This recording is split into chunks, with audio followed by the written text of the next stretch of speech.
est 6h30 et nous sommes ainsi au 131e numéro de votre matinale.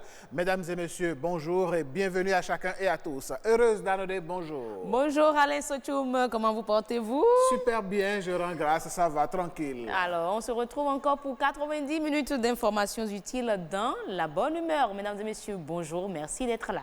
Depuis quelques années, mesdames, messieurs, il se passe des choses extraordinaires, des choses gravissimes dans les établissements publics comme dans les établissements privés.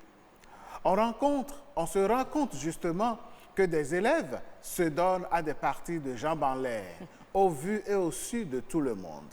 Vous les voyez dans les WC, dans les classes vides, et ceci à des heures de cours. Vous voyez des garçons, des groupes de 3 à 5 jeunes qui font l'amour aux mêmes filles ou bien parfois d'autres, et cela se passe comme s'il n'y a plus d'autorité dans les établissements.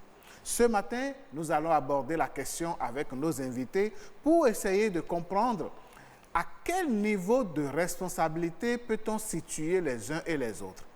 Comment se fait-il que dans nos établissements publics d'enseignement aujourd'hui, que ce soit public ou privé, ce phénomène se développe et tend même à se banaliser? Eh oui, de la sexualité intense dans nos milieux scolaires, malheureusement. Est-ce qu'il faut tolérer la chose ou est-ce qu'il faut sévir, comme vous l'aviez dit? On aura sur ce plateau 2 invités, 2 dames précisément, sur ce plateau et au téléphone un conseiller pédagogique pour aborder la thématique avec nous. Et oui, mesdames, messieurs, voilà, ce sera le plat de résistance. Vous aurez les autres rubriques, us et coutumes, vous aurez donc la capture, oui. On aura notre humoriste. Tout à fait. Et Barbosa revient, notre évangéliste spécial. Il revient ce matin. Et puis aujourd'hui, nous sommes mardi. Mardi astuce. Tout à fait. Heureuse va nous donner évidemment. Des astuces Et oui. Des astuces qui sont utiles dans la vie de tous les jours. Et précisément pour les hommes cette fois-ci. Vous allez découvrir ça tout à l'heure. On va être gâtés ce matin. Mesdames, messieurs, on commence par découvrir les merveilles du Bénin.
Parakou, la cité des Kobourou, mesdames, messieurs, c'était les merveilles du Bénin que nous découvrons.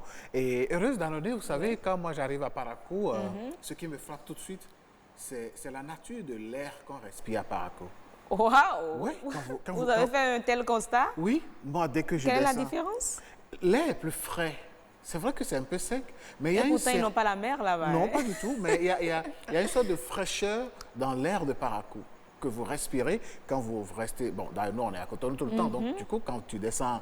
Tu sens que tu as changé de ville. De ville, puis l'air frais, et bon, voilà, Maintenant, tu te donnes quand même quelques temps pour découvrir la ville, marcher. Oui, il y a le marché, je crois que ça doit être un marché, un Tchakitiban. Oui, il y a le marché. Il y a même un marché spécialisé dans la vente de tchoukoutou.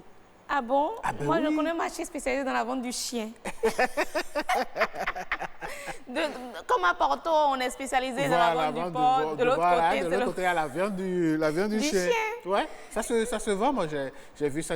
J'oublie le nom de ce marché-là, mais j'y suis allé. Tchakitiban. Oui, il y a Tchakitiban. Tchakitiban. Ça, par contre, moi, je ne connais pas, mais mesdames et messieurs, voyez-vous, on a eu l'opportunité plusieurs fois d'aller à Parakou. Donc, on vous invite à faire pareil, à découvrir les autres villes de notre pays. Allez, ce qu'on va découvrir, ou celui qu'on va découvrir maintenant, sinon redécouvrir, c'est notre évangéliste. Ah oui, mesdames, messieurs, voici l'instant humour. Centraliste, je dirais. L'ennemi de personne. Non, c'est un évangéliste réaliste. Voilà, il n'a pas de camp. Alors, Barbosa, bonjour. Oui, bonjour. Comment allez-vous? Ça va très bien. Pasteur évangéliste. Oui, je suis l'évangéliste Barbosa. Oui. Je me demandais, notre humoriste prépare son agrégat ou quoi? Non, attention, aujourd'hui, apparemment, c'est une campagne d'évangélisation spéciale. Oui, vous savez, il faut toujours préparer la parole de Dieu et chaque fois, si je suis souvent tranquille, c'est-à-dire j'entends certaines voix qui me parlent pour dire, mon fils, il faut évangéliser sur telle chose, telle chose, telle chose. C'est ça. Vous voyez un peu. Surtout qu'on est en fin d'année. Oui, on est en fin d'année. Il faut que je prie pour le peuple de Dieu. C'est ça. Nous, on les appelle Chicken of God. Pardon? Chicken of God. Chicken de children. Oui, Chicken of God, c'est-à-dire les enfants de Dieu. Non, ok, les enfants de Dieu, ça fait children of God. Non, children, je pense que bon, c'est exagéré. Ah bon, Chicken of God. C'est Chicken of God. Les poulets de Dieu. Chicken of God. Quand vous dites Chicken of God, ça fait les poulets de Dieu en réalité. Ah bon? Oui, voilà, c'est l'enfant de Dieu. L'enfant de Dieu, c'est children of God. Voilà. Children of God. Bon. Non, moi j'ai préféré Chicken of God. Je pense que ça va. C'est qu'il y a chi dedans. Oui, il y a chi dedans, donc on comprend déjà. Alors, dites-nous. Voilà, aujourd'hui. Bon, et je pense qu'aujourd'hui, nous allons lire dans le livre de Tanguy. Dans l'Ancien Testament, nous allons faire un tour dans l'Ancien Testament pour lire dans le livre de Tanguy. Je fais un clin d'œil déjà à notre confrère Tanguy Agoy de Canada 3 Bénin. Ah, vous voyez. C'est pas lui qui a écrit le livre. Non, c'est pas lui. Nous allons lire dans le livre de Tanguy. Tanguy 477, verset 1350 à 2710. Bon, nous allons résumer. Il ne faut pas de Mika, ça pour aller à 2000 quelqu'un. Bon, on va finir même l'année. Non, on va essayer de résumer. Okay. On va essayer de résumer. Et là, la parole de Dieu nous dit, si tu veux connaître le degré d'amour de ton époux, ce n'est pas compliqué. Il te suffit tout simplement de lui dire, chérie, à partir d'aujourd'hui, c'est fini entre nous. Ramasse tes bagages et tu pars. Ah oui. Parce qu'aujourd'hui, nous avons constaté que les jeunes filles d'aujourd'hui n'aiment plus partager comme nos ancêtres, comme nos grands-parents. C'est-à-dire que les jeunes filles d'aujourd'hui sont devenues de plus en plus avares. Ah oui? Elles veulent tout manger toutes seules. Alors que dans la parole de Dieu, la Bible nous dit, multipliez-vous et remplissez la terre. Comment une seule personne peut marier, peut-être, comment un homme peut marier une seule femme et remplir la terre? C'est impossible. Non, mais les autres hommes aussi se marient pour... Voilà, mais ça ne peut pas. Ça ne peut pas aller, ça ne peut pas marcher.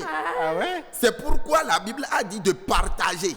de partager. Si tu as une seule chose et tu vois que ton ami qui est à côté de toi est dans le besoin, essaie de partager avec ton ami. Donc tu prends un peu, tu lui donnes. Tu prends un peu, tu lui donnes. Vous déjà, vous en avez combien déjà que vous gérez?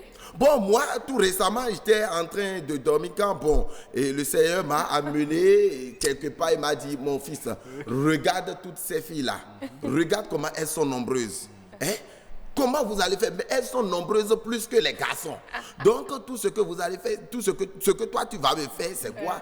Il suffit tout simplement de prendre 10 dedans. Et parle à la nation, que chacun commence par prendre 10 femmes, 10 femmes, 10 femmes. Et vous allez voir que vous allez remplir la terre comme cela se doit. Donc, quand tu dis prends tes bagages, sors de chez moi, elle s'en va et l'autre rentre. Elle fait comment? Oui, si elle s'en va maintenant, c'est une grâce pour celle qui est au dehors et en train de convoiter ce poste-là. Donc, oui, oui, c'est un poste. Ah, c'est un grand poste de responsabilité, c'est pas facile. Ah, c'est pas facile. Donc aujourd'hui, toi qui es en ville et qui es en train de convoiter, ça dit le foyer de ton ami, prends courage. La parole de Dieu me charge de te dire de prendre courage. Prends courage, ne baisse pas les bras, espère toujours. Dieu te donne la chance d'aller jusqu'à 100 ans, 150 ans. Prends courage, oui, parce qu'avant qu'elle n'ait 100 ans, 150 ans, au moins le foyer serait libre et elle aura l'occasion de regagner le foyer. Non, c'est ça. Non, on va se jouer à cette campagne de là d'abord. Vous là?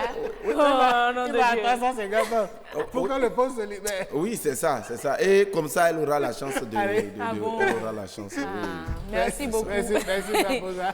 Pasteur évangéliste, on va vous retrouver en fin d'édition. Mesdames et messieurs, voilà. Allez, vous comprenez que c'est bel et bien la bonne humeur sur ce plateau.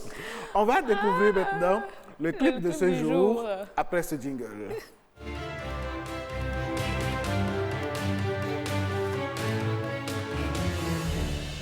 L'homme a amené un concept en République du Bénin. Il est jumeau.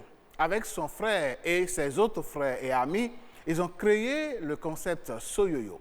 Mesdames, Messieurs, vous l'aurez remarqué depuis hier, nous avons décidé donc, toute l'équipe de production de cette émission, de vous replonger dans les rétros de la musique béninoise d'une certaine d'années en arrière. Après GB Original hier, voici Robinson Sipa dans le titre Soleil.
Ah ouais. Mesdames, messieurs, c'était la Robinson Sipas. Vous aimez particulièrement cette chanson apparemment, Madame Danante. Quand même, Robinson Sipas, là, prouve que moi-même, je ne suis pas née. Hier, hein? Vous n'êtes pas né de la dernière pluie. Vous n'êtes pas né de la dernière pluie quand même. Que les téléspectateurs le comprennent. Ah oui, hein, mais quand même, Rose Vie également, ça fait un moment. C'est quand même curieux. Hein? Allez, non, il faut, voilà, Robinson Sipas. On va ramener Robinson Sipas dans une autre chanson plus tard. Du vrai soyoyo. Voilà. Agban. Et on va vous voir danser sur du soyoyo. Allez, mesdames et messieurs, en attendant donc de retrouver Heureuse pour la chorégraphie de soyoyo, voici Et si on en parlait.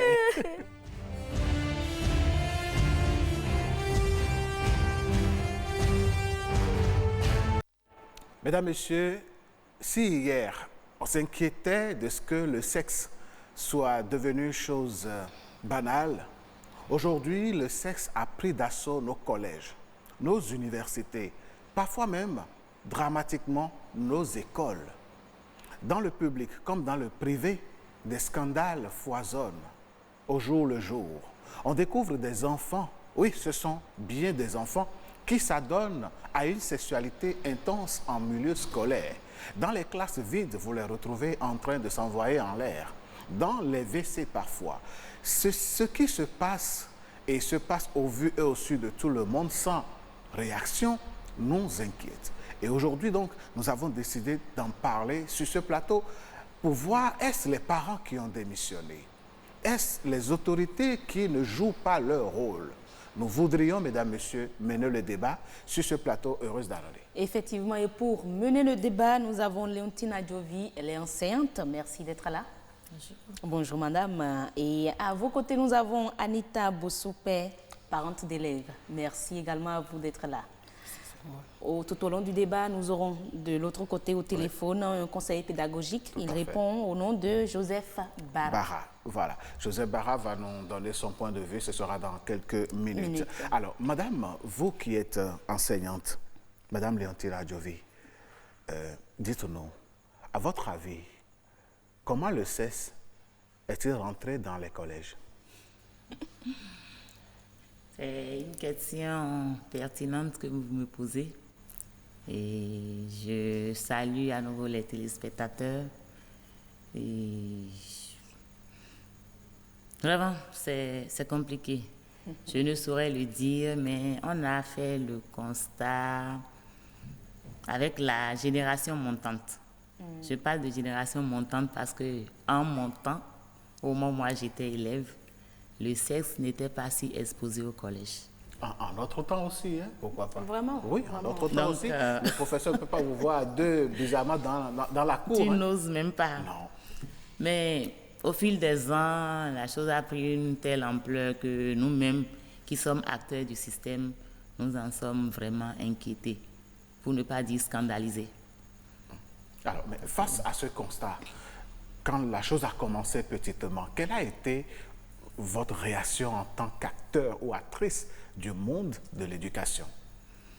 Justement, et quand nous constatons que les enfants commencent par avoir des comportements bizarres vis-à-vis l'un de l'autre, bon, on les interpelle et on leur pose des questions. Mais malheureusement, ça va de mal en pire parce que on veut s'exprimer. La fille veut exprimer sa féminité, le garçon veut montrer sa virilité, on veut être comme des adultes. Donc, malgré les conseils, les interpellations, bon, ils s'entêtent et continuent. Ce n'est pas qu'on s'est tu, on regarde, nous agissons, mais ça ne prend pas. Et il faut comprendre aussi que nos actions sont limitées. Ah oui, limitées dans quel sens? Oui, nos actions sont limitées parce que nous parlons des droits des enfants. Donc, on ne peut pas intervenir dans la vie privée de l'enfant après une certaine limite. On va revenir dans le débat. On va revenir sur cet aspect dans le débat. Alors, Madame Anita Bosoupé, autant pour moi, vous qui êtes parent, la première fois que vous avez appris que le CES a atterri dans le collège de vos enfants, qu'est-ce que vous avez pensé? Quelle a été votre réaction? Je vous remercie d'abord, merci beaucoup. En fait, pour tout parent, c'est un phénomène qui... La première fois quand tu apprends ça, c'est la peur. Parce qu'automatiquement, tu penses à ton enfant. Tu te demandes, mais est-ce que dans mon entourage, est-ce que... Moi, les premières fois j'ai vu ces images, il faut avouer que, bon, le sexe, on en parle toujours. Mais quand tu commences pas à voir des dimensions du genre, où tu regardes des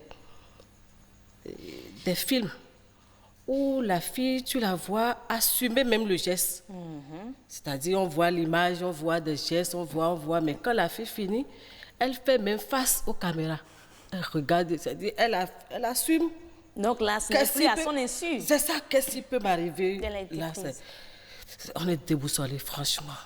Mais pour vous, qu'est-ce qui peut en être la cause, réellement? Moi, personnellement, je me dis, à l'heure où on en est, ça doit être les médias. Vous nous accusez directement? Non, je ne vous accuse pas du tout. Oui. Même voilà qu'on vous appelle maintenant. Oui. Il paraît même, Madame Léontine nous dit qu'on en est beaucoup. Ok, d'accord. Nous prenons notre part de responsabilité, on va y revenir. Je suis un peu âgée, mais plus ou moins jeune. Parce que quand tu vois ces trucs-là, en regardant les trucs du genre, les Kim Kardashian, tu vois que la fille... Voilà là où on s'en va, ma fille. Et franchement, moi, j'ai sérieusement peur. Parfois, je demande même pardon. Est-ce que... Vous lui posez la question pour savoir. Est-ce qu'on ne sait jamais? Mais Madame Bosoupé, puisque vous semblez aller dans le même sens que Madame Adjovi en accusant les médias, c'est vous, les parents, qui faites des abonnements au niveau des bouquets à vos enfants. Est-ce que vous arrivez à contrôler ce qu'ils regardent? C'est vous, les parents, qui achetez des smartphones à vos enfants avec des connexions Internet. Vous leur remettez une arme qu'ils utilisent. Quel contrôle avez-vous sur ces armes-là? Moi, personnellement, je ne suis pas pour les téléphones. Tout ce qu'on a chez moi, c'est peut-être un petit Nokia, c'est juste « Allô, comment tu vas ?» Mais je suis consciente du fait que ce n'est pas suffisant. Quand tu as une fille peut-être déjà en classe de 5e, même si toi, tu ne lui donnes pas de smartphone, elle a des amis qui ont des smartphones. Donc, il suffit le matin. Moi-même, quand je vais au boulot le matin, je vois mes collègues, quand j'ai regardé quelque chose la veille, ça me fait rire. Je lui donne le téléphone, mais ris un peu avec moi. Je me dis que c'est pareil avec les enfants.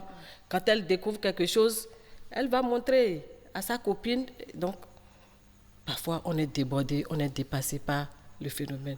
Mais ce n'est pas eux, c'est une question de curiosité. C'est naturel. Quand on est femme, quand on est garçon, nous aussi. On avait aussi nos cahiers d'amour. Mais ce n'était pas la même chose. Nous, nos cahiers d'amour, c'était les chansons, les musiques qu'on aimait écouter, des fleurs, il faut savoir dessiner. Mais aujourd'hui... Les enfants passent à l'acte. C'est carrément ça, c'est carrément ça. Et c'est des images, il faut avouer que nous-mêmes, parfois... Ça nous dépasse. On est des enfants par rapport à ces images. Vous vous rendez compte que vous connaissez pas grand-chose. On est dépassés. Madame Adjovi, vous avez tantôt accusé les médias, mais dans le même temps, on dit au niveau du système éducatif, il y a de ces enseignants-là également qui participent, qui contribuent à cela. Je dirais... Vous n'en connaissez pas? Je dirais oui et non. Oui, en ce sens que dans certaines disciplines, on enseigne le sexe dans une certaine limite.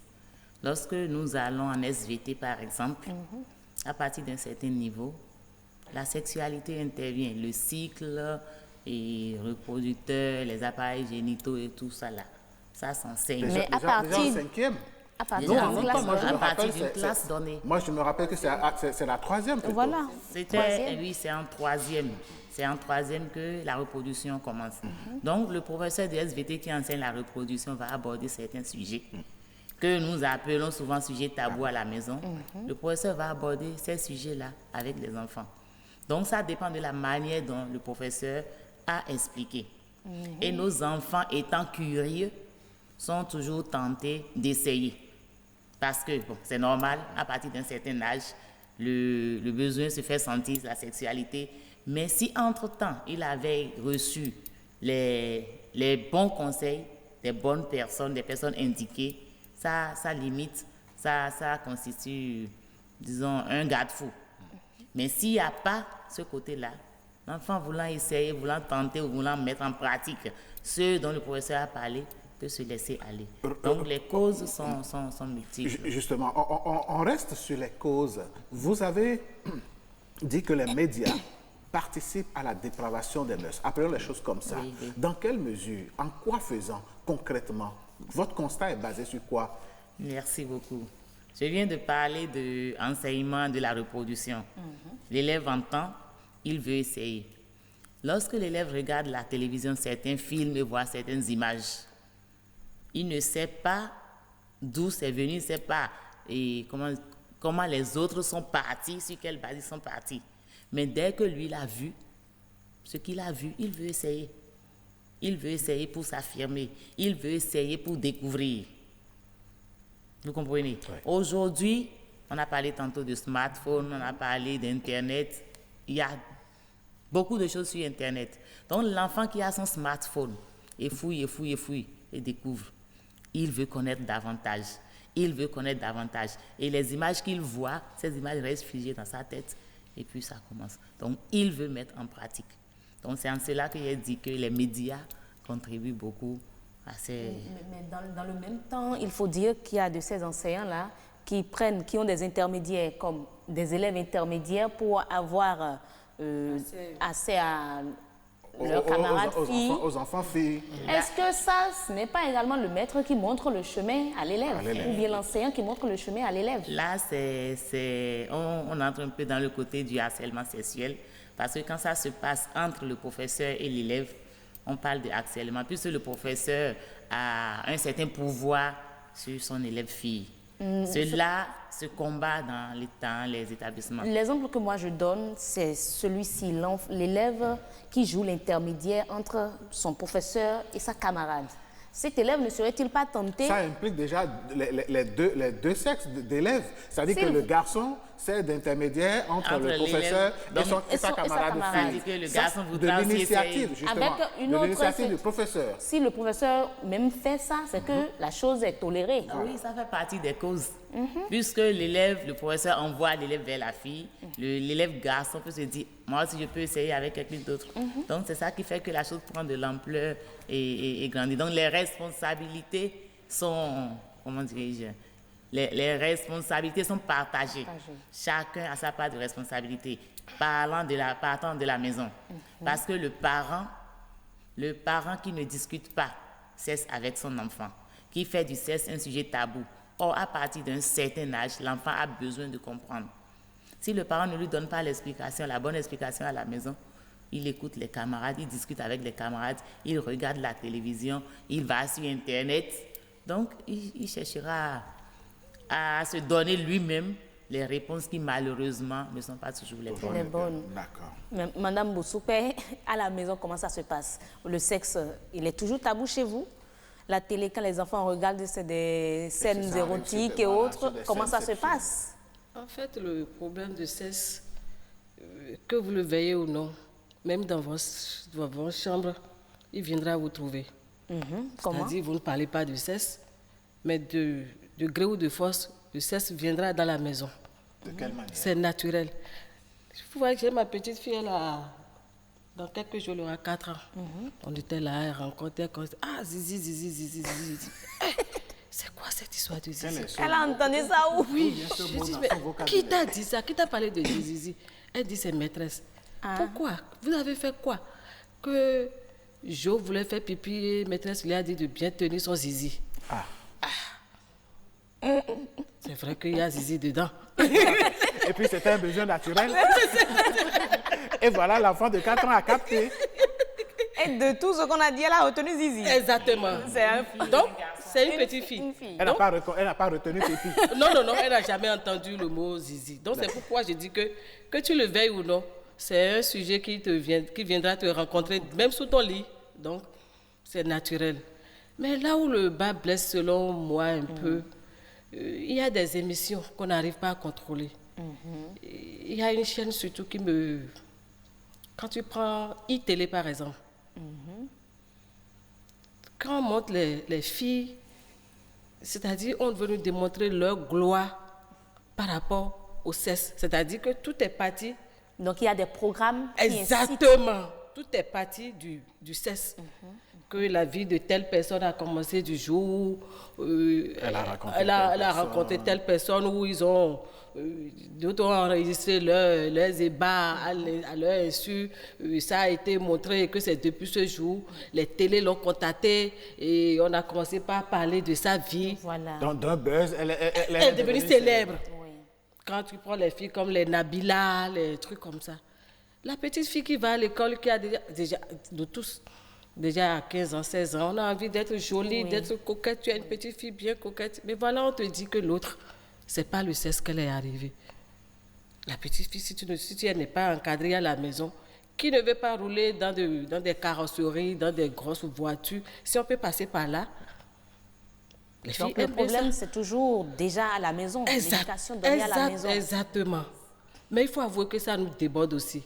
Tu mets code parental. Moi, je n'ai jamais su, par exemple, que sans télécommande, on peut allumer la télé. Mais on ramasse télécommande, tu fais rentrer. Mais malheureusement, tu rentres chez toi, tu entends le bruit de la télé. Donc, on est parfois débordé par le phénomène. Allez, Madame Bossoupé, on a bien envie d'écouter d'autres parents, d'autres citoyens qui se sont prononcés sur la question au micro de Marcel Beton. Nos parents ne nous ont pas gardés comme ça. On confie les enfants aux bonnes. Une bonne qui a 17 ans, 18 ans, 19 ans, 20 ans, que tu as confié ton enfant de 10 ans, 15 ans. La bonne, il s'amuse à l'enfant. Le chauffeur sort les filles pour venir déposer à l'école, par exemple. Mais la fille qui a 16 ans, 17 ans, l'âge de la puberté chez la fille, il faut surveiller. C'est les parents qui doivent surveiller ça. Sur ce sujet, il y a tout le monde qui est responsable. À commencer par la maison, il y a des parents qui ont déserté le forum carrément. Il y a aussi au niveau des enseignants.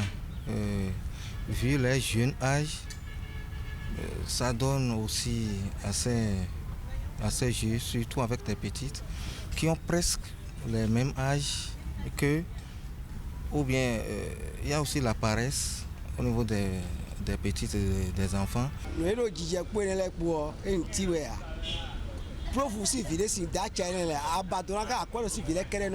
Par exemple,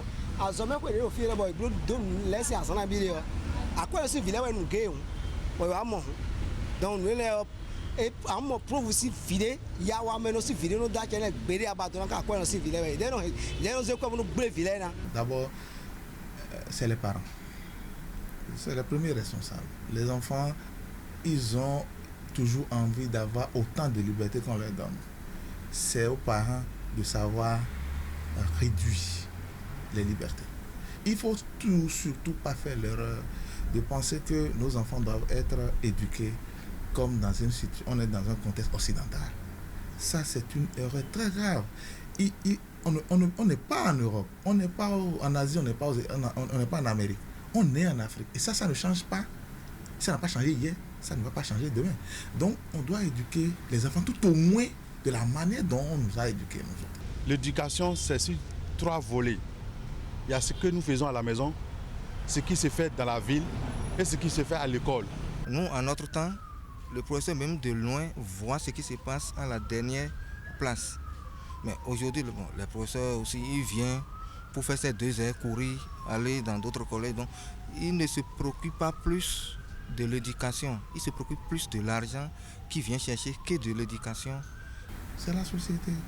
Les largesses au niveau des réseaux sociaux, au niveau même des médias officiels, qui laissent passer un certain nombre de films ou d'émissions. Tu peux voir par exemple sur des médias officiels, on laisse passer un certain nombre d'images, surtout à des heures où nos enfants sont à la maison. C'est que de nos jours, il y a la technologie qui prend au-dessus de tout. D'abord l'exclusion des téléphones portables en milieu scolaire. Puis c'est ça qui développe plus la sexualité en milieu scolaire. Ils veulent aussi essayer ce qui se passe à la télé. le civisme a pris le dessus. Et au Bénin, ça devient pire. Les parents courent derrière l'argent. C'est rien que l'argent. On va dialoguer suffisamment. Il ne faut pas qu'on fasse l'erreur comme certains ont l'habitude de commencer par dire il faut tout dire avec les enfants. On découvre le sexe. On ne peut pas se permettre de commencer par anticiper, lui en parler. Il faut que le sexe s'éloigne des enfants jusqu'au moment où l'enfant a la raison. Et pour moi, la raison, c'est peut-être après le bac. Pour moi, la raison, c'est peut-être après 18 ans. C'est ça. On ne peut pas courir derrière des lièvres. L'enfant, c'est un investissement. L'argent aussi, tu cherches là, c'est pour investir. Donc, tu choisis l'un ou l'autre. Allez, et oui, on doit choisir l'un et l'autre. Je crois qu'on doit s'occuper des enfants, mais chercher l'argent également. Mais ils demandent qu'on choisisse. Hein? Non, on ne peut pas choisir l'un ou l'autre. Alors, et avoir du temps pour s'occuper des enfants. Pour les enfants. Voilà. Alors, madame, on en profite alors pour prendre vos réactions sur les interventions de nos compatriotes. Oui, vous avez entendu, les médias ont été indexés et les parents aussi ont été indexés. J'avais dit tantôt que les responsabilités sont partagées. Donc, et la société, nous tous, nous sommes interpellés dans cette situation qui malheureusement est en train de détruire notre jeunesse. Et si la jeunesse est détruite, ça veut dire que c'est le pays qui s'en... Voilà. Et je crois qu'il faut vraiment qu'on reprenne les taureaux par les cornes pour pouvoir corriger cette situation. Je disais tantôt que nos actions sont limitées. Moi, je suis dans un établissement public, je suis enseignante, mais je suis actuellement en poste administratif. Je suis surveillante générale adjointe.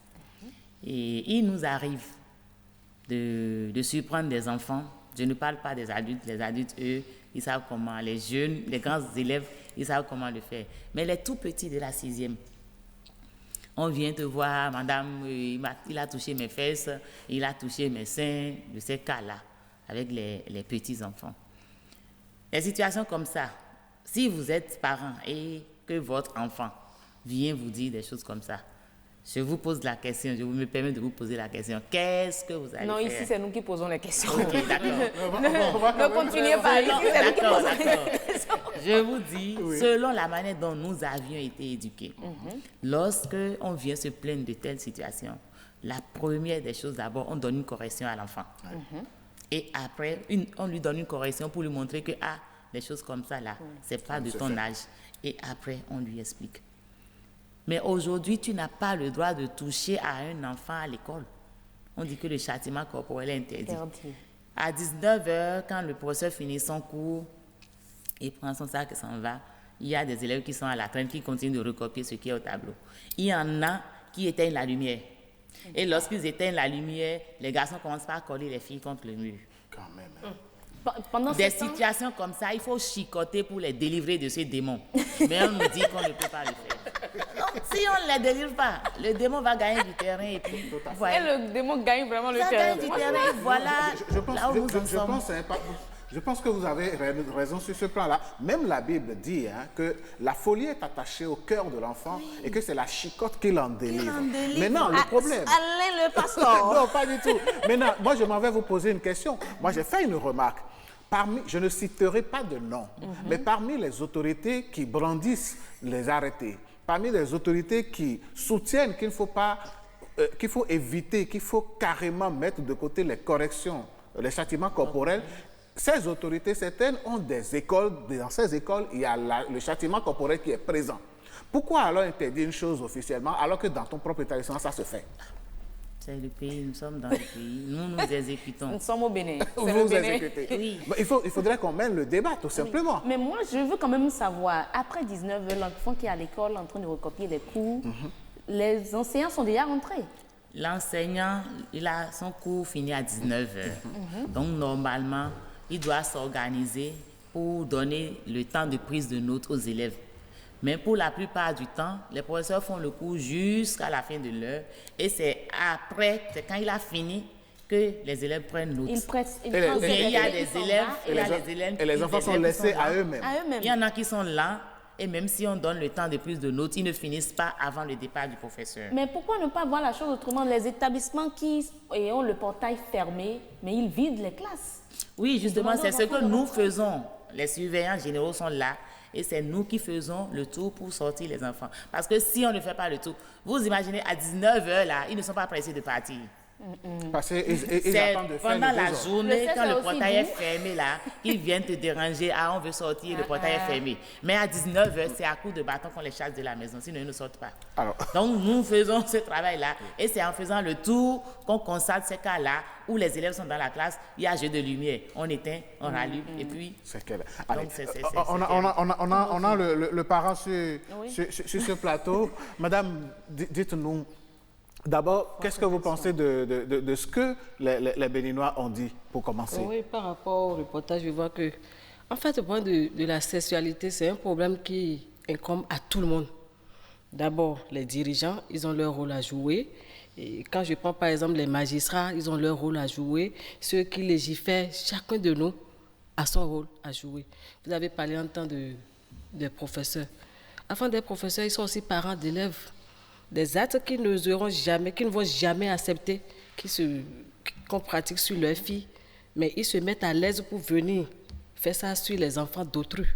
En temps normal, le pays, quand on découvre des choses comme ça, on doit sévir. Justement, c'est vrai qu'il y a eu des tests. Oui. La dernière fois, il y a eu un test allant jusqu'à renvoyer les professeurs de leur emploi quand on découvre par exemple qu'un professeur est un enseignant enceinte. Oui. C'est vrai. Mais il y a la société aussi.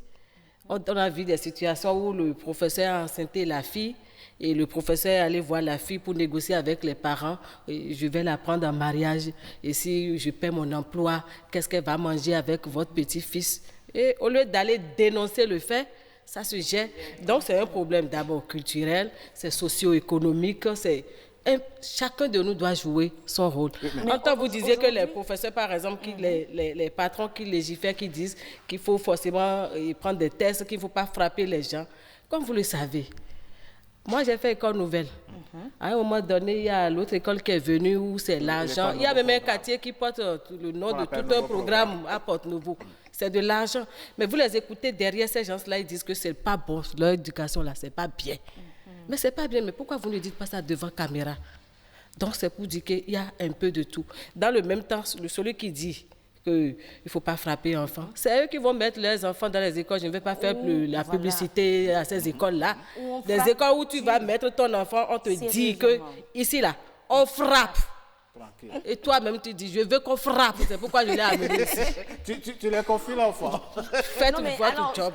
Mais ça se comprend, vous m'excusez. Vous voyez même les smartphones qu'on utilise là. Oui. Il paraîtrait que ceux qui travaillent à la Silicon Valley, chez eux, il n'y a pas d'écran, il n'y a rien chez eux.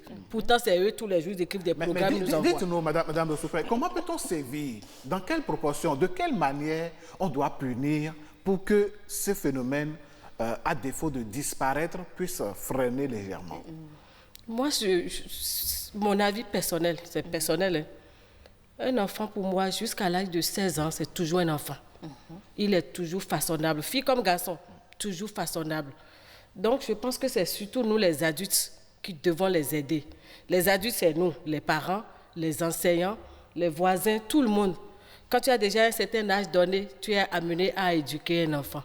Mais si c'est frapper, vous dites frapper par rapport au sexe, qu'est-ce qu'il y a lieu de faire? Il se cache la prochaine fois. Si tu ne vois pas ce que tu vas. Pour moi, avec les corrections, surtout les châtiments corporels par rapport au sexe, à mon avis, je ne pense pas que ce soit la solution. La solution, pour moi, c'est plutôt l'éducation.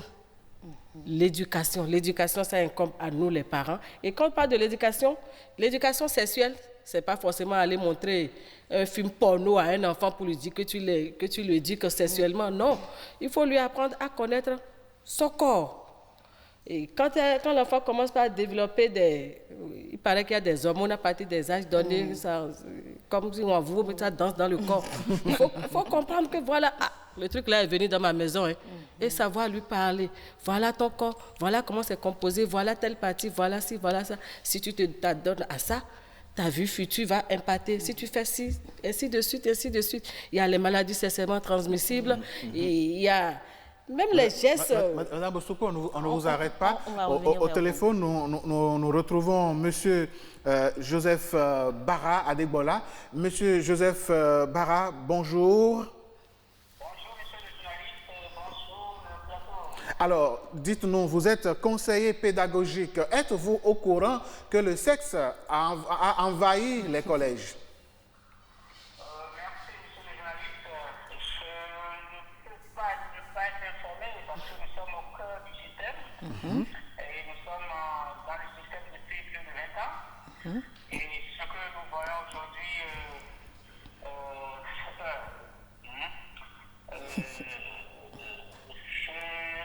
Je suis vraiment inquiet et je reste confiant que les choses vont s'améliorer si tout le monde s'y met. Ah, mais, comment les choses vont-elles s'améliorer et comment on doit s'y mettre pour que ça s'améliore? Alors, si ma petite personne peut se risquer de faire des propositions, Oui. je dirais que les paramètres dont dépend de la sexualité en milieu scolaire sont vraiment nombreux. Et il faut que chacun commence à jouer sa partition en partant des parents à la maison jusqu'aux médias, en passant par les responsables au niveau des établissements scolaires et des politiques aussi. Alors, au niveau des parents, je proposerais que les parents soient beaucoup plus présents pour les enfants, surtout en âge d'adolescence. Parce que la recherche des moyens pour subvenir aux besoins font que le papa et la maman, on n'est pas toujours présent pour les enfants. Monsieur Bara, oui. Je suis de votre avis, mais l'enfant passe également plus de temps à l'école. Vous qui êtes acteur de l'école, que faites-vous à l'école pour que cela... La sexualité, la pratique intense de cette sexualité-là, ça se passe à l'école. Vous avez raison. Vous avez raison. Vous avez parfaitement raison. Mais je voudrais... je ne nous défends pas, mais il y a des réalités qu'il faut prendre en compte. Dites-nous, parlez-nous de ces réalités-là, puisque apparemment vous vous défendez en réalité. L'exemple d'un collège de Cotonou ici. Dont vous taisez le nom, oui. Dont je tais le nom, où un seul directeur gère plus de 7000 élèves. Voyez-vous? Oui. Alors, même avec la présence des caméras, dites-nous, qu'est-ce qu'il peut, malgré sa bonne volonté? Mais quand il arrive qu'il tombe sur un cas comme ça, quelle est sa réaction? Voilà, il y a des cas, je prends cette année scolaire, Oui. l'année scolaire présente, Oui. où une dizaine de jeunes enfants de 5e, 4e sont surpris. Oui. Bon, pas un débat sexuel, mais en train de faire des jeux qui sont vraiment frises du n'importe quoi. Alors, systématiquement, la dizaine d'élèves a été renvoyée et ils sont dans l'obligation d'amener les parents avant qu'on ne les accepte. Et je vous assure, j'étais témoin de ce fait, et c'est pourquoi je le dis, chaque enfant était venu avec ses parents et il y a le conseil de discipline. Alors, cette rigueur, je ne peux pas la mettre sur le cœur dire que ça s'applique partout. Voilà, donc j'ai été témoin de ce cas cette année-ci. Et vraiment, j'ai félicité le directeur pour cette réaction vive. Voilà. Alors donc, ce n'est pas toujours le cas. Ce n'est pas toujours le cas et c'est désolant. Il y a des ONG qui passent dans nos établissements, qui font ce qu'ils peuvent. J'ai été même témoin dans un village où le commissaire a été mis en contribution. Monsieur Bara, oui. En préparant cette émission, nous avons fait quelques petites enquêtes. On ne va pas appeler le nom de l'établissement, mais l'établissement est situé dans la commune d'Abomey-Calavi, où des élèves en plein jour s'adonnent aux ébats sexuels dans la classe d'à côté, pendant que des camarades et un professeur font cours dans l'autre classe. Et c'est un établissement public. Dans ces conditions, vous qui êtes inspecteur, vous qui êtes conseiller, vous qui êtes ministre ou bien acteur de l'éducation de nos enfants, ce silence qu'on observe de votre part, cette inaction qu'on observe de votre part, quelle génération êtes-vous en train de fabriquer pour le pays Bénin? Je vous assure, je suis dans une position très compliquée. Je suis d'accord avec vous. Mais moi, j'ai besoin de vous écouter et les téléspectateurs également. Voilà, alors donc je suis vraiment désarmé. Mais je ne suis pas un détective. Hein, je rêve d'un Bénin nouveau. Et je sais que ce n'est pas en s'alarmant sur la situation qu'on va s'en sortir. Non, monsieur Barra, on n'est pas alarmiste. Non. Nous parlons sur des faits tangibles. Il y a de quoi avoir peur, il y a de quoi crier. Parce que ce que vous dites est réel. Ça se vit, c'est réel aujourd'hui. Avec l'Android, avec la technologie. Mais nous sommes presque à bout. Et je ne veux pas lancer la pierre à quiconque, mais je sais que je suis acteur, je suis responsable du système, mais j'ai des chefs au-dessus de moi qui doivent prendre à un moment donné leurs responsabilités. Quel type de responsabilité doivent-ils prendre? Alors, bon, vraiment, il y a des tests qui sont pris pour contrôler la chose. Au même moment, le pouvoir dissuasif de l'enseignant lui est retiré d'une manière ou d'une autre pour des raisons qui sont aussi évidentes. Est-ce que vous voyez? L'enseignant aujourd'hui est limité et n'est plus le gendarme d'antre-temps. Voilà. Et les élèves aussi le savent.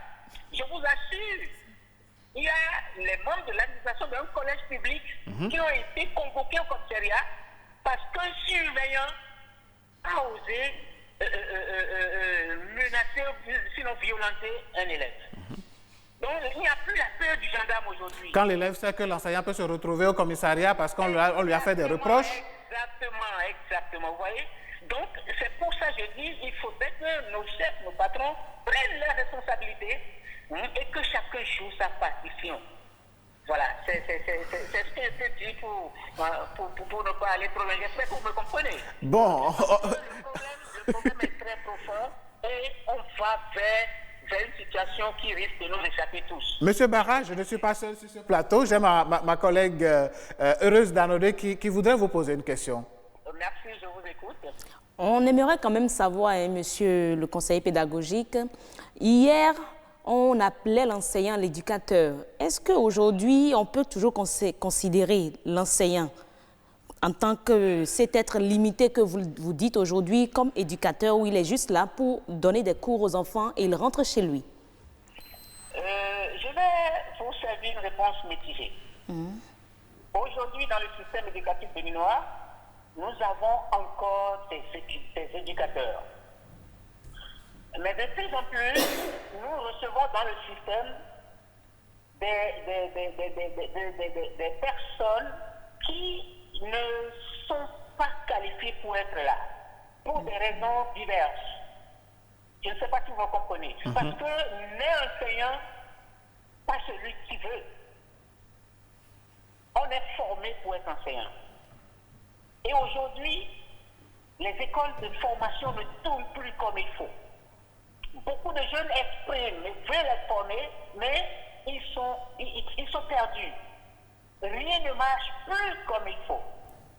Est-ce que vous voyez? Donc, cela arrive et c'est la catastrophe. Donc, pour répondre à votre question, il y a encore des éducateurs dans le système, mais il y a aussi en même temps beaucoup qui n'ont pas leur place dans le système pour plusieurs raisons. D'accord. Alors, monsieur Barra, merci d'avoir apporté ces éléments d'appréciation, cet éclairage à ce thème aujourd'hui. Nous vous souhaitons une excellente suite de journée. C'est moi qui vous remercie. Agréable journée à vous. Merci. Bye bye. Heureuse Danodé, voilà la situation.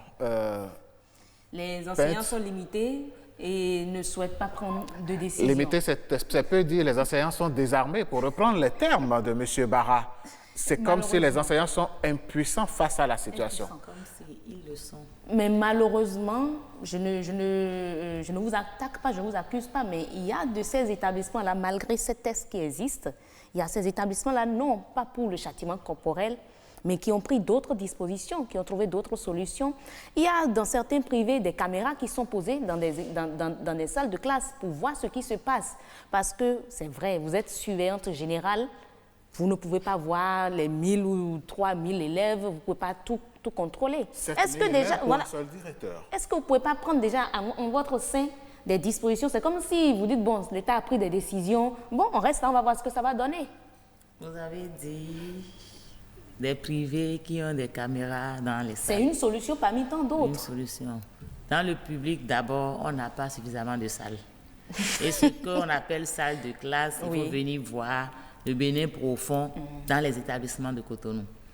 C'est pour dire que nous sommes confrontés déjà à beaucoup de problèmes pour lesquels on n'a pas encore trouvé de solution. Maintenant, pour venir au sujet du jour,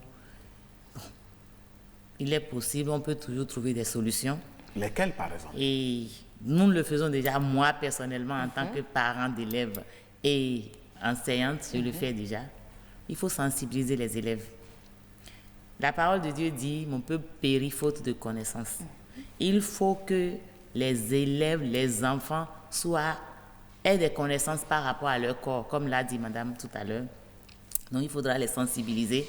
La sensibilisation se fera à la maison et à l'école.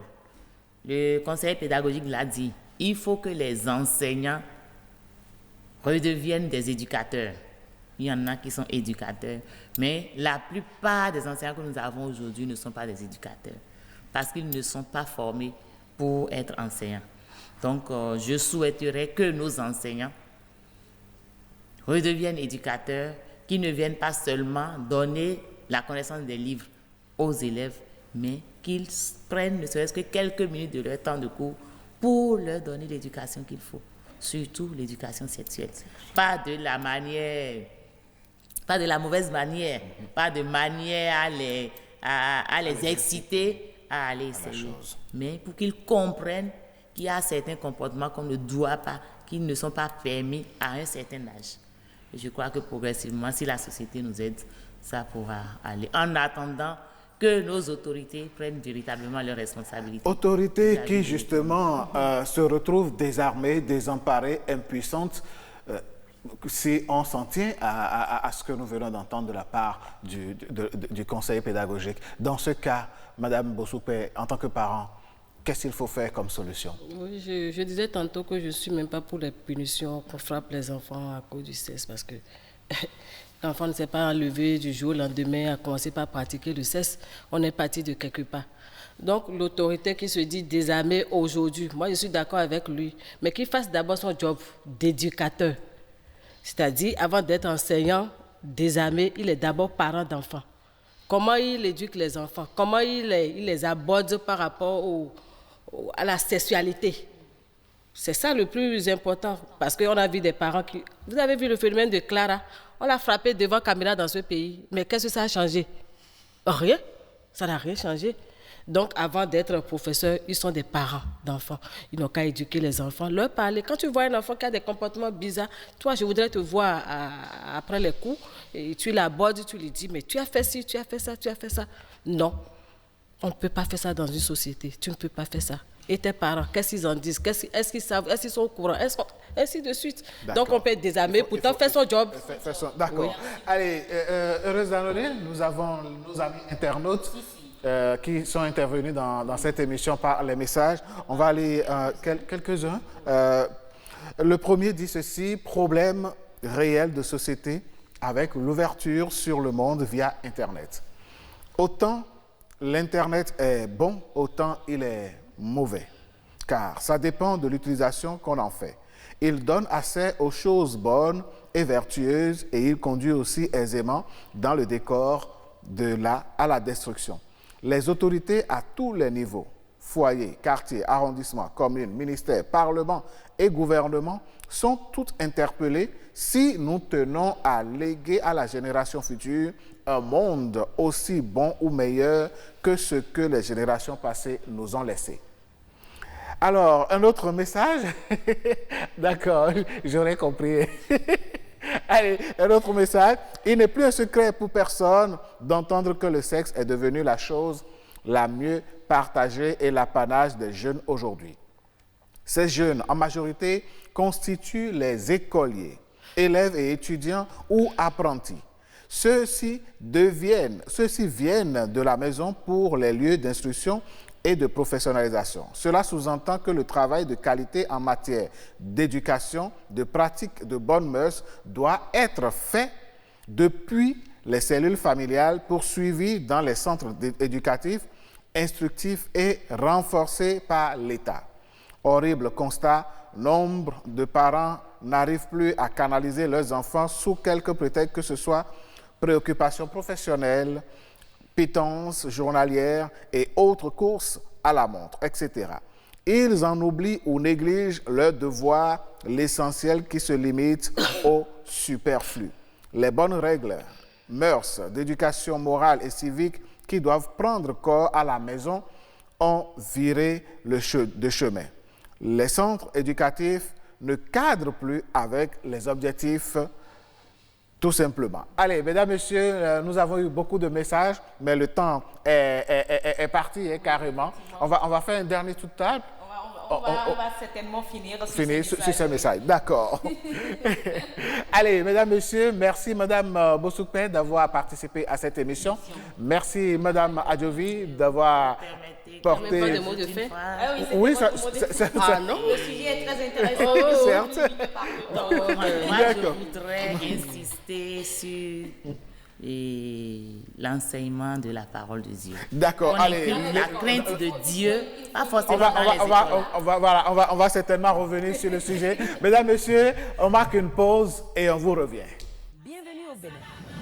Paysage verdoyant, relief multiforme, faune et parc naturel, plages ensoleillées, cité balnéaire ultra moderne, rythme au corps, rite au cœur, vestiges et reliques d'une histoire séculaire, brave peuple, biens et personnes sécurisées. Le Bénin, terre de culture et de riches traditions, vous offre de grands moments de découverte et d'évasion. Venez visiter mon beau pays, le Bénin. Il vous surprendra. Bénin, miroir de l'Afrique.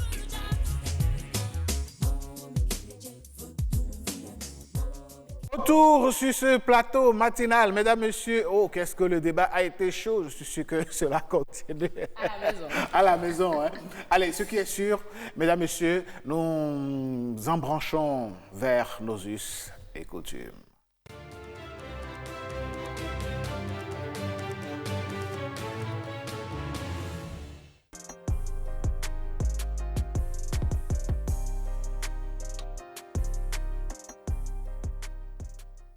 Quand la femme est enceinte, elle ne devrait pas manger dans le même bol qu'un autre homme. Un autre homme qui n'est pas membre de la famille, qui n'est pas membre du clan des Aladan. Même son frère, même son père, elle ne devrait pas manger dans le même bol avec ces derniers. Et c'est considéré qu'elle est en train de commettre l'adultère. Il faut aller voir les sages, les dignitaires du clan, de la famille. Et il faut dire que c'est réservé seulement à ces personnes-là qui sont des dignitaires, qui sont des sages du clan. Donc c'est seulement eux qui sont destinés à faire ces cérémonies. Si elles ne respectaient pas ça, on nous dit qu'elle va mettre au monde des enfants qui niaisent, des enfants appelés Tokholou. Et il faut aussi dire que tout ce que l'enfant entreprend ne lui réussit pas.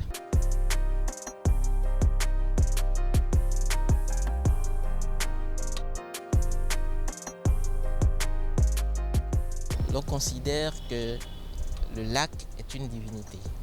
Le sang dans les pratiques endogènes,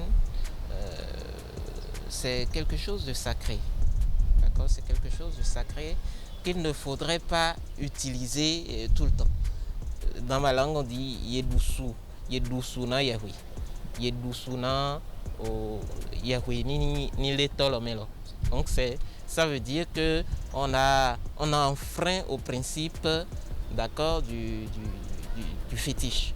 Aller dans cet état sur le lac, vous voyez un peu, c'est malpropre. Ce n'est pas bien pour le fétiche. C'est l'une des raisons pour lesquelles aujourd'hui on assiste à ce problème de la pêche. Ce problème de la pêche que nous avons où il n'y a pas de poissons dans le lac.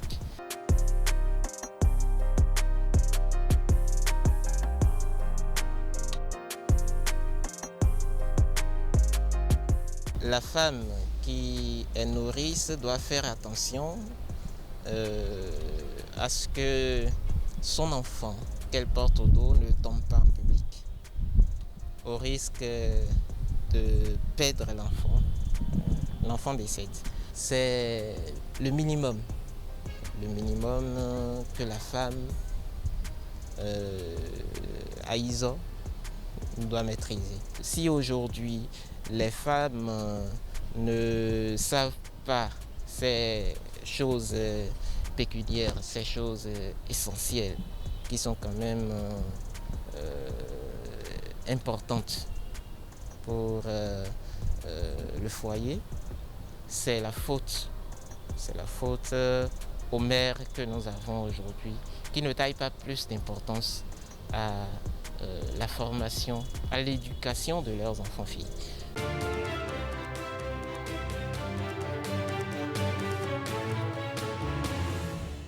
Les interdits chez la femme à Isor. Et oui, on a compris beaucoup de choses. Merci à Fulgencia Rondanji qui a réalisé donc cet élément. Il faut dire, Madame Daron, qu'effectivement, ce n'est pas... Bon, c'est vrai, on a suivi chez la femme à Isor, mais la femme béninoise en général. C'est vrai, le monde se modernise, mais il y a de ces gestes-là que les gens font. Banalement, ils ne savent pas qu'ils sont en train de, comme le dit le monsieur dans le document, d'Oussou. Ils sont en train donc d'aller à l'encontre des principes qui régissent donc ces communautés-là. Manger dans le même plat qu'un homme alors que vous êtes un autre homme, alors que vous êtes femme mariée, par exemple. C'est vrai, mais bon, il faut dire qu'en réalité, aujourd'hui, bon, si tout ça sera respecté, parce que ça, parfois, c'est exagéré, moi, je trouve. On dit une femme ne peut pas se retrouver, elle ne peut pas s'asseoir à côté d'un autre homme dans un taxi, par exemple. Comment on peut contrôler tout ça? Ça va être un problème. Mais quand on prend, par exemple, l'habillement, et que la femme doit se protéger et protéger son corps. Les choses ont vraiment changé. Les choses ont changé dans le mauvais sens. Et puis, la femme s'habille pour être nue, comme on l'avait dit sur ce plateau. Mais ça, en le faisant, est-ce qu'elle ne va pas contre les principes, donc les tabous, les interdits? On ne va pas dire la femme, il y a certaines. Moi, je ne m'habille pas pour être nue. Je suis d'accord avec vous. Et ça se voit sur ce plateau. Je ne m'habille pas pour être nue. Malheureusement, il y a certaines raisons pour lesquelles on dit parfois, ça dépend de votre conviction, ça dépend de ce que vous recherchez en sortant. Mais parfois, certaines recherchent le mari en sortant. Mais quand c'est comme ça, certains n'hésitent pas à vous dire, mais d'où vient-elle? Elle vient d'où? Et les vrais hommes, je dirais entre griffes, les vrais hommes vous diront que la femme qu'il veut avoir dans sa chambre, en tout cas comme mère de ses enfants, ne peut pas être ça. On veut ça. On dit même ça, on veut ça juste pour une nuit. C'est dommage. Et comme ça, on va maintenant chercher la vraie femme.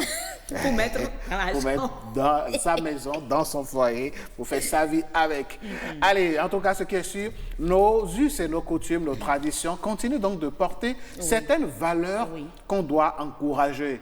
Même s'il faut peut-être en dénoncer quelques-unes, on va. Pourquoi ça, vous le dites tout bas?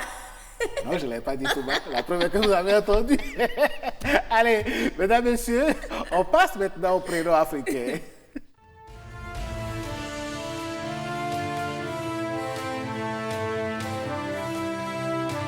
Nous restons en milieu d'Indi comme hier, mais aujourd'hui nous changeons d'acteur. Heureuse d'Anandé. Eh oui, à défaut d'avoir Kamilat Mpamadou, nous avons Ali, Ali, Ourou Abdou Nasser.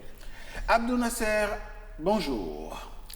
Jara Sako Bala Rodie Koraka Kernya Wanga Kanyu Kanya. Bon, il vient donc de. Il vient comme ça. Oui, bonjour. Il vient comme ça nous faire des C'était mon incantations. panégyrique clanique. Non, non, nous, on n'en a aucune preuve. Vous nous avez fait des incantations. Tout ça là, vous-même également. Tenez-vous tranquille, vous êtes en sécurité. Non, c'est que si nous, on ne craint rien. Hein. Allez, alors, ce matin, M. Abdou Nasser, vous avez envie de nous parler donc du prénom Boncanon.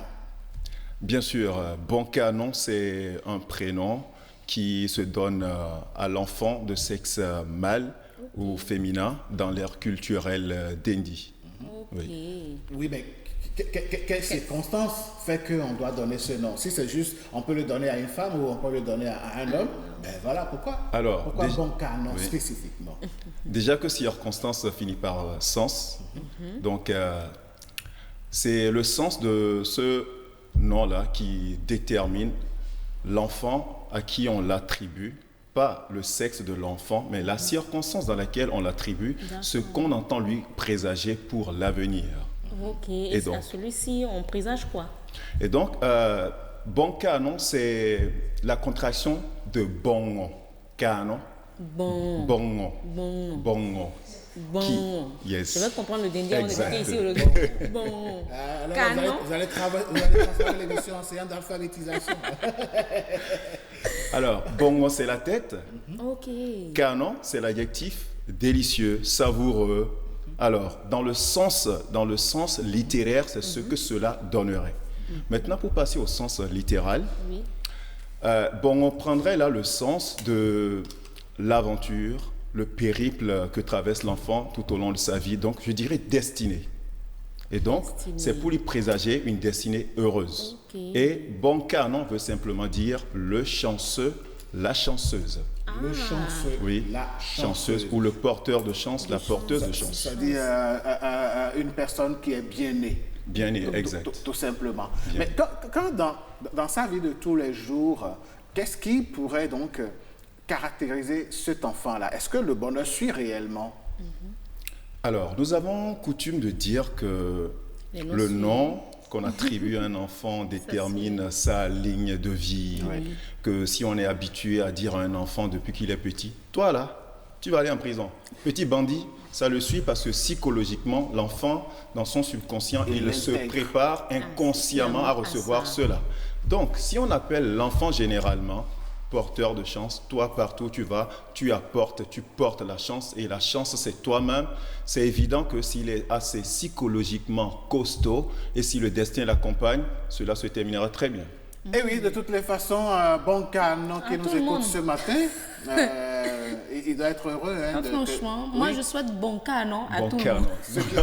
C'est que sur ce plateau, nous sommes des Boncanon. N'est-ce pas? Notre équipe aussi. Je crois que moi je suis même doublement Boncanon. Voilà. Boncanon. Allez, monsieur Ali Wourou Abdou Nasser, merci d'avoir partagé donc ces connaissances avec nous. On vous retrouve demain matin, d'accord, pour un autre prénom. D'accord, africain, toujours de l'ère culturelle d'Indie. Mais là, vous restez avec nous, d'accord? Vous restez avec nous et puis on va voir ensemble une capture. Alors, aujourd'hui, voici donc capture. Merci à Timothée Routon, oui, Tim le Boss, comme on l'aime l'appeler par ici, Timothée, et Fulgencia Routonji, qui est notre chef d'édition d'aujourd'hui, nous ont concocté donc une capture, on va regarder. Qu'est-ce que c'est? Voilà, aujourd'hui on est mardi. Je comprends. Et mardi c'est la bonne bouffe, mais là... C'est un repas, disons une composition typiquement de chez nous. Hein. Oui. On voit des galettes d'arachide, coulis. Oui. On a... Je crois galettes de manioc, non? Avec beignets de manioc. De l'autre côté. Oui, c'est beignets de ce qu'on appelle agbeli. Oui.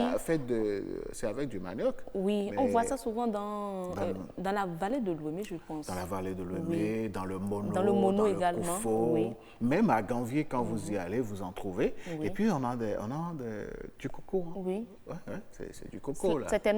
C'est l'accompagnement. Oui, c'est l'accompagnement. Et donc, ça va être un repas pour le soir, non, l'après-midi. Donc, pourquoi pas? Le nom de ce plat si bien concocté, c'est quoi? C'est pas provocation par hasard?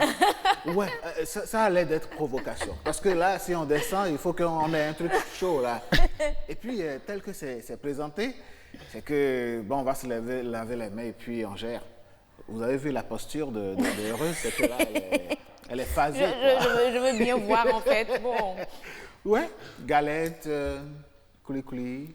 Et puis, il y a différents types de beignets. Hein. Ah oui. Vous avez vu, il y a la forme allongée, en boule, un tout petit peu Vous savez comment aplati. on appelle ce qui est juste à côté de des galettes? Des galettes qu'on connaît, galettes, là. Oui. Vous savez comment on appelle ça? C'est pas clé-clé? Clé pour certains. C'est ma chef qui m'a donné le nom un jour. Ah oui? Ou quelque chose... Ça vous échappe.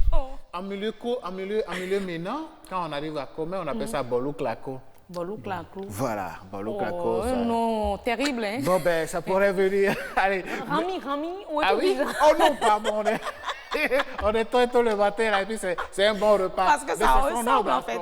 Non, je préfère bolou claco, je préfère beignet. Comme ça va être assez délicieux. Merci beaucoup, cher ami Abdou Nasser. Oui. On vous retrouve demain, comme on l'a dit. Alors, nous sommes mardi. Et mardi...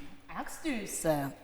Tout simplement. Allez, on va prendre congé donc de notre ami Nasser, d'accord? C'est plutôt moi qui vous remercie. Merci. Je précise que je suis artiste slammer.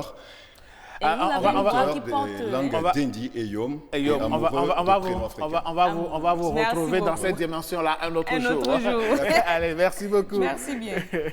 Oui, alors, Heureuse Danonde, ce matin, vous avez promis en début d'émission que c'est pour nous les hommes que vous trouvez des astuces aujourd'hui. Des astuces aujourd'hui, bien évidemment. D'accord. Astuces pour nettoyer mes verres, pourquoi pas? Non, pas du tout.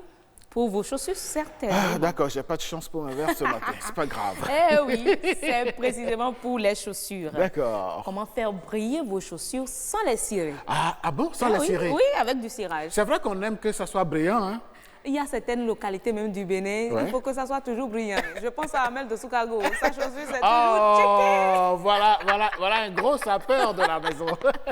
Alors, pour faire briller vos chaussures en cuir sans le cirage que nous connaissons, prenez simplement un blanc d'œuf battu en neige dont on étale la mousse à l'aide d'un linge propre. C'est un excellent produit d'entretien pour les chaussures en cuir. Faites briller juste après cela avec un chiffon épais. Après cela, on a le lait et l'huile d'olive. Mélangez du lait à une goutte d'huile d'olive appliquée avec un chiffon doux et simplement, vous avez déjà ciré votre chaussure. Cela va tellement briller. On va également utiliser de l'orange. Un quartier, juste un quartier d'orange peut idéalement remplacer le cirage. Frottez les chaussures avec ce quartier d'orange, laissez sécher, puis brossez le cuir énergiquement. Ça va ressortir l'éclat de votre cuir. Nous allons utiliser également la peau de banane. Donnez de l'éclat à vos chaussures en frottant le cuir avec l'intérieur d'une peau de banane. Lustrez ensuite le cuir au chiffon doux. Nous utiliserons également notre vaseline à l'avantage. Notre vaseline a l'avantage à la fois de remplacer le cirage et de rénover un cuir desséché. À l'aide d'un chiffon, prélevez de la vaseline, puis étalez-la sur les chaussures. Il en faut très peu. Alors là, très peu, car en mettant trop, vous risquez de rendre le cuir plus foncé ou collant. Et là, si jamais vous marchez, vous êtes en circulation ou vous vous retrouvez dans un sable, non mais la chaussure... Alors là, de la poussière, ça devient collant tout. Vous aurez mieux fait de ne pas cirer. Alors ensuite, faites briller au chiffon doux. Nous allons également utiliser les lingettes pour bébé.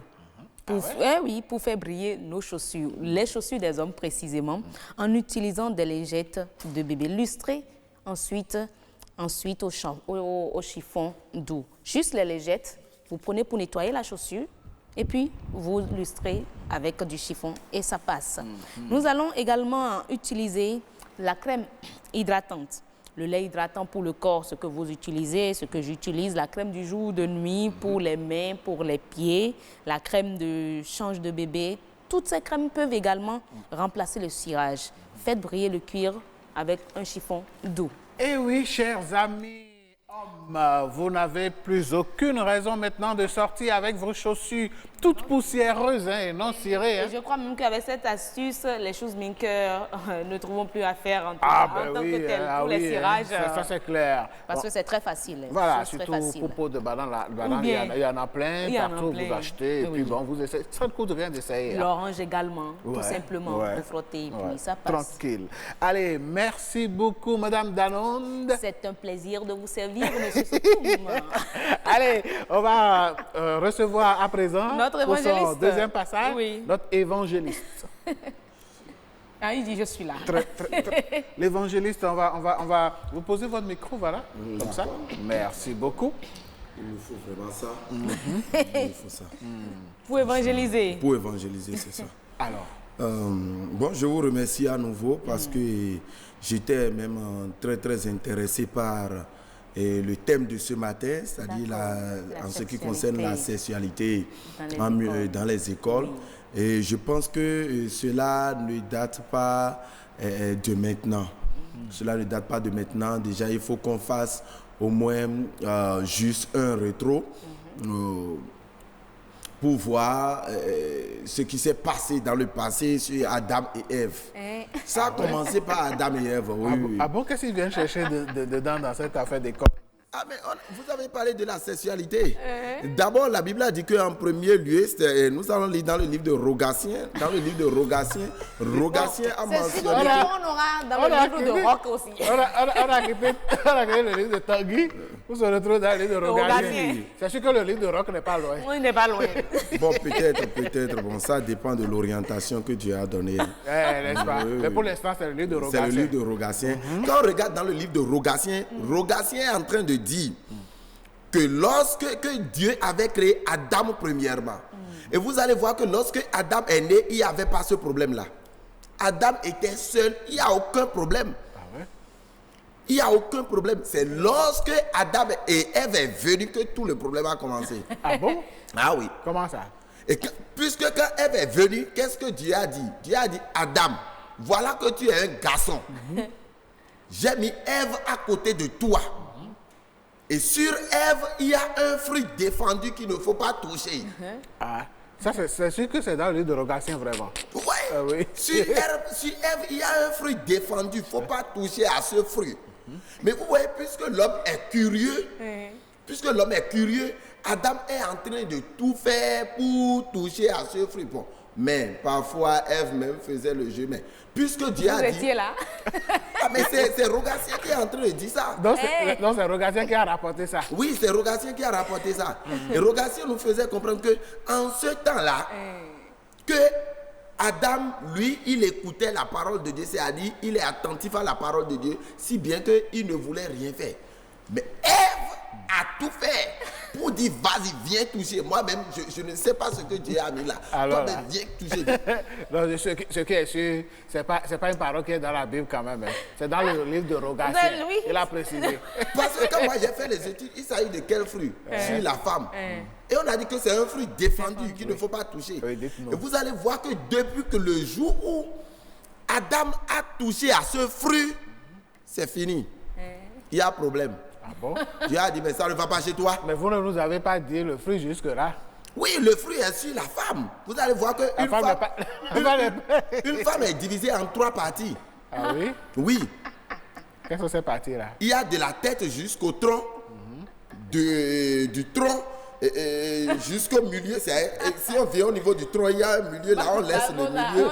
On commence par... vous avez compris déjà. Bon, moi je n'ai pas compris. Et ok, puisque vous n'avez pas compris. Heureuse, je vais leur montrer ça. Non, on a compris. Heureusement, se lever, je vais leur montrer. On a compris. Non, on a compris. Je vais essayer de décrire ça. Je vais leur montrer. Pardon. L'évangélisation d'aujourd'hui. Le fruit dont... Parce que les téléspectateurs ont même eux aussi. Le fruit dont ça y est, c'est le fruit. Oui. Et quand ça s'est passé, vous allez voir que Dieu les a chassés. Il les a chassés. Maintenant que vous êtes déjà grand, que vous comprenez. Les élèves qui font ça dans les écoles devraient les chasser. Oui, si ça continue comme ça, il faut les chasser. Si tu as chassé les autres. Oui, puisque vous êtes déjà grand, alors allez fonder un foyer et laissez-nous tranquille. Oui, laissez-nous tranquille. Faites face à la vie. Réaction de l'humour ici. Ne venez pas nous embêter. Allez. Merci beaucoup, Barbosa. Merci, Barbosa. On vous retrouve demain, d'accord, pour une autre partie. Heureuse d'annoncer. Nous allons retrouver notre cher ami Robinson Sipa du groupe La Panthère Noire. Il faut dire que ce groupe est fondé à Vaudier-Rail. Oui, Vaudier, à côté de nous ici d'ailleurs. Tout à fait, dans la maison Quenom. Donc, ce sont des jumeaux, des jeunes qui ont marqué leur époque. Et on a du plaisir à y suivre Soleil.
C'était la Robinson Sipa, mesdames, messieurs, et c'est la fin de votre émission No Piden de ce matin. Heureuse d'Anonde. Et c'est terminé. Et oui, on se donne rendez-vous demain à 6h30 avec la même fidélité, la même chaleur. Bonne journée à tous et au revoir.